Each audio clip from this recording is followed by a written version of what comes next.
माण तालुक्यातील दहिवडी नगरपंचायतीत बऱ्याच वेळा विकास कामांवरूनच राजकारण अन गदारोळ पाहायला मिळतो। सत्ताधारी आणि विरोधक एकमेकांवर तर कधी स्वकीयांवरच अनेकदा टीका करताना पाहायला मिळतात। परंतु गेल्या अनेक वर्षांपासून शासनाने आरोग्य आणि स्वच्छतेसाठी कोट्यवधी रुपये खर्च करूनही आरोग्य विभागाची अवस्था दयनीय आहे। तर दहिवडीत कचऱ्याचे साम्राज्य पसरले आहे। त्यामुळे नगरपंचायतील विरोधक नगरसेवकाने सत्ताधाऱ्यांच्या कामावर नाराजी व्यक्त करत घंटागाडी चालवली होती। दहिवडीत आता आरोग्य आणि स्वच्छता या प्रश्नाने हद्दच पार केली आहे। नगरपंचायतची घंटागाडी खालील बाजूस तांबरलेली असून मोठ्या प्रमाणात ओला आणि सुका कचरा सांडताना दिसून येत आहे। यामुळे घंटागाडी स्वच्छतेसाठी की घाणीचे साम्राज्य निर्माण करून दुर्गंधी पसरवण्यासाठी असा प्रश्न दहिवडीकर नागरिक विचारत आहेत।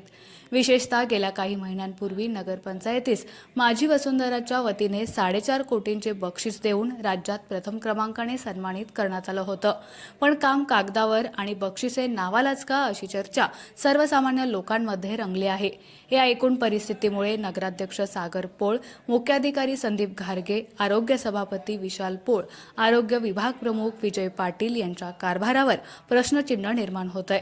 कर भरणा वेळच्या वेळी करूनही नागरिकांना आजारांचा सामना करायला लागत असल्यानं नगरपंचायतीच्या कामाबाबत दहिवडीकर नाराज आहेत।